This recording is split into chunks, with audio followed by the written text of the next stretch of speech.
どうも。インドはアッサム州ボコリアという町にいます。女性の服装が鮮やかですね。そういえばこの辺からお腹を出したスタイルが増えた気がします。マニプールやナガランドではあまり見なかったと思うんですよね。朝のマーケットにやってきました。農作物は豊富ですね。これだけアッサム州緑もりもりなので当然といえば当然ですが、日本では特定の市場でしか朝のマーケットはもうないと思いますが、よくよく考えると地産地消の本来あるべき姿のようにも感じます。さて出発です。これね、僕がインドで一番嫌いだと言ってもいいこのインド式クラクション、隣で鳴らされたら本当うるさいんですよ。あれ、僕もともとレコーディングエンジニアっていう楽器を収録する仕事もしているのでわかるのですが、耳元でトランペットを鳴らされるよりうるさいです。多分耳を大事に生きてきたので、ああいう突発的な爆音に僕自身が突発的な怒りを覚えることをある意味発見しましたね。この後インド旅を続けるほど僕の心を病んでいくのですが、その一つの要因でしたね。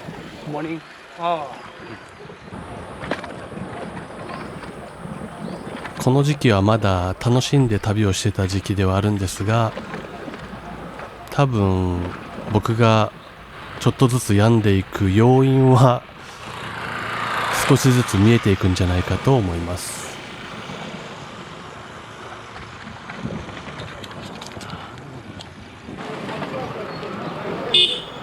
ハウラガートという町です。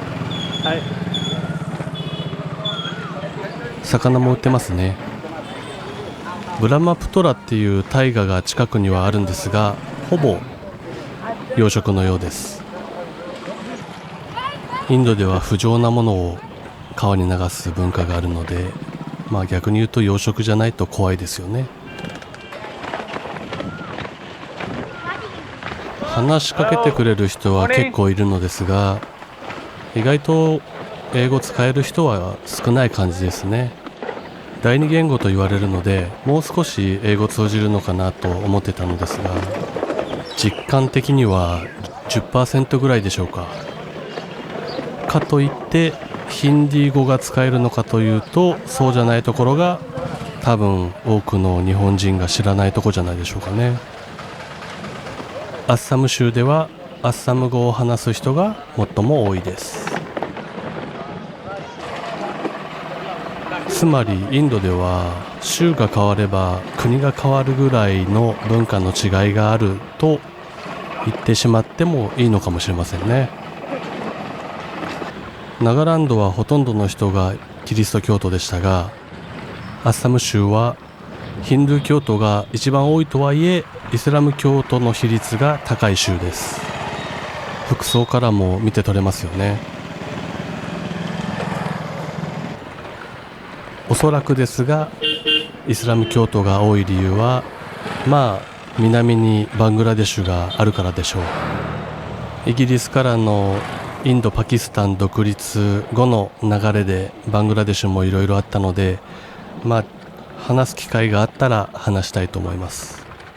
興味がある方はバングラデシュ大虐殺やサーチライト作戦で検索してみてください。 OK、バイバイ。アッサムに入ってから本当にいろんな人が声をかけてくれるのですが、結構すごい人気者です。その人気者っぷりをちょっと見せたいと思います。僕がここに自転車止めてちょっと休憩しようとしたんですが、これ1分後ぐらいですね。これも3分後ぐらいでしょうか。はい、5分後。皆さんの表情でわかると思うんですが、みんな英語話せないので不思議な空気が流れていきます。 Google 翻訳が使えればもうちょっとコミュニケーションはできるんですが、この時は電波も弱く、僕もただの休憩だったので微妙な空気で終わりました。これが謎の訪問者が訪れた時の人々の眼差しです。それにしてもやっぱりアッサム州のこの雰囲気素敵ですよね。緑いっぱいで。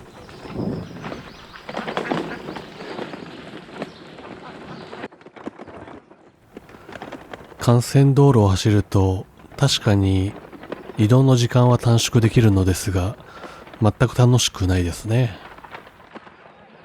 こういう道の方がやっぱ楽しいですよね。走りづらいですけど。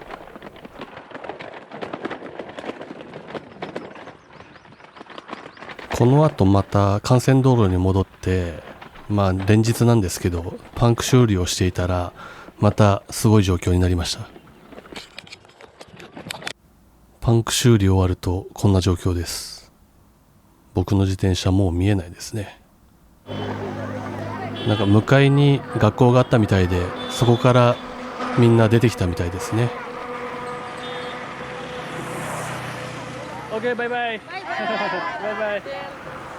しかしこの時期ほぼ毎日パンク修理してた気がします。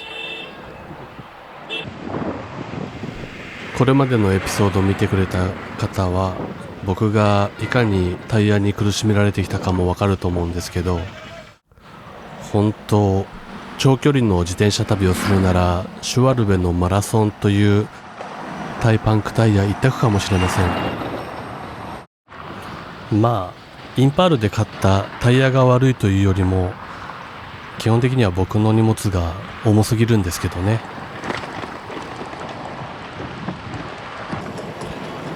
長尾に到着したようです。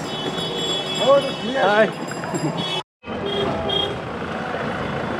バスにセブンシスターって書いてありますね。インドでセブンシスターズっていうとインドって北東部ネパールとバングラデシュに挟まれてギリギリつながっているようなエリアじゃないですか。このエリアにある7つの州を総称してセブンシスターズと呼ばれてきました。僕がこれまで通ってきたマニプール州、ナガランド州、アッサム州に加えて、アルナーチャルプラデーシュ州、メガラヤ、トリプラ、ミゾラムの7つですね。ただし近年はダージリンなどがあるシッキム州も北東の枠組みに入ったので8シスターズとも呼ばれているようです。インドの歴史も古く複雑に進んできてますからね。これも軽くどこかで話していけたら面白いかもしれませんね。手信号です。そういえばインドに入ってまだ 2,3 回しか信号機見てない気がします。ベトナムとかと一緒でクラクションバンバン鳴ってますが、インドも自分の居場所をクラクションで知らせるというスタイルが交通マナーのようです。大型トラックとかの後ろに背面にホーンドゥってよく書かれてるんですが、それは本を鳴らせといういわゆるそういう意味みたいですね。ただラッパみたいなホーンだけは僕はとてつもなく嫌いです。これね。この日インドに入って初めてお酒屋さん見つけたのでパブロと行ったのですが、それもまた面白い体験でしたね。インドの酒屋さんは鉄格子に囲まれていて週ごとにルールも違うようですが許可された時間だけ営業しているみたいです。宗教や文化の影響で堂々と飲むのは少数派みたいなのですが、お店の隣にもこういう真っ暗な隠れて飲むスペースがありました。今回はここまでですね。この水はけの悪さもインドらしさです。それではまた。